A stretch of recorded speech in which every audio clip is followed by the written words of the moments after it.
ನೋಡಮ್ಮ, ನೀನಿನ್ನೂ ಯುವತಿ ಅಂದರೆ ಕಾಲೇಜ್ ಓದ್ತಾ ಇದೆಯಾ. ನಾನು ನಿನಗೆ ಅತ್ಯದ್ಭುತವಾದಂತಹ ಒಂದು ವಿಚಾರವನ್ನು ತಿಳಿಸ್ತೀನಿ.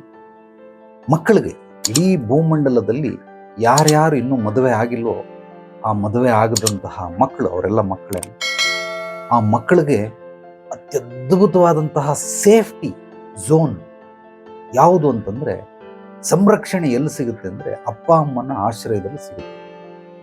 ನಿಜವಾಗ್ಲೂ ಅಪ್ಪ ಅಮ್ಮ ಎಂಥ ಅತ್ಯದ್ಭುತವಾದ ಆಶ್ರಯ ಅಂದರೆ, ನಿನಗೆ ಸ್ವಲ್ಪ ಬೈಬಹುದು, ಹೊಡಿಬೋದು, ಕೋಪಿಸ್ಕೊಳ್ಬೋದು. ಅದೆಲ್ಲವೂ ನಿನ್ನ ಮೇಲಿನ ಪ್ರೀತಿಗೋಸ್ಕರ, ನಿನ್ನ ಆರೈಕೆ ಕಾಳಜಿಯನ್ನು ಮಾಡೋರು ಮಾತ್ರನೇ ಈ ಅಧಿಕಾರವನ್ನು ಹೊಂದಿರ್ತಾರೆ.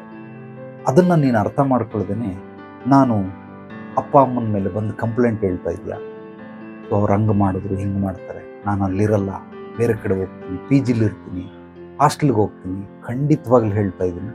ಇದೆಲ್ಲ ಕೆಡೋದಕ್ಕೆ ಮಾಡುವಂತಹ ಕೆಲಸಗಳು. ಅಪ್ಪ ಅಮ್ಮನೇ ನಿನಗೆ ಹಾಸ್ಟೆಲ್ಗೆ ಸೇರಿಸ್ಬೇಕು, ಅದೊಂದು ರೀತಿ. ಆದರೆ ನೀನು ಅಪ್ಪ ಅಮ್ಮನ ಕಾಟ ತಡೆಯೋಕ್ಕಾಗ್ದಿರ ಅಂಥೇಳಿ ಆಶ್ರಯ, ನಾನು ಪಿ ಜಿಲಿರ್ತೀನಿ ಅಂತಂದರೆ ಖಂಡಿತವಾಗ್ಲೂ ನೀನು ದಾರಿ ತಪ್ತಾ ಇದೆಯಾ.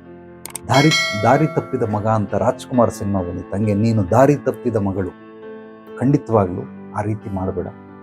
ನನ್ನ ವೈಯಕ್ತಿಕ ಅನುಭವ, ನನ್ನ 21 ವರ್ಷದ ಅನುಭವವನ್ನು ಹೇಳ್ತಾ ಇದ್ದೀನಿ.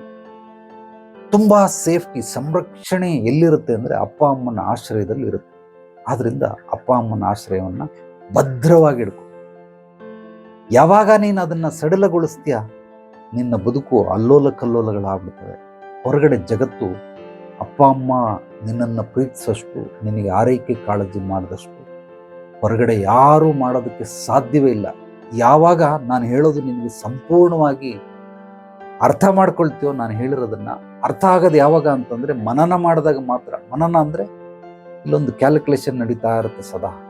ಆ ಕ್ಯಾಲ್ಕುಲೇಷನ್ನಲ್ಲಿ ಸಕಾರಾತ್ಮಕವಾಗಿ ನಾವು ಜಂಪ್ ಆಗೋದಕ್ಕೆ ಮನನ ಅಂತಾರೆ. ನೆಗೆಟಿವ್ ಆಗಿ ನಾವು ಜಂಪ್ ಆಗೋದಕ್ಕೆ, ಎಲ್ಲ ತಿಳಿದ ನಂತರನೂ ನಾನು ಮತ್ತೆ ತಿರ್ಗಾ ಹಳೆ ದಾರಿಗೆ ಹೋಗ್ತೀನಿ, ಅದು ಮನನ. ಖಂಡಿತವಾಗ್ಲೂ ಅದು ಮನನ ಅಲ್ಲ, ಅದು ನಕಾರಾತ್ಮಕ ಚಿಂತನೆ. ಮನನ ಅಂತಂದರೆ ಸಕಾರಾತ್ಮಕ ಜಂಪ್ ಆಗುವಂಥ.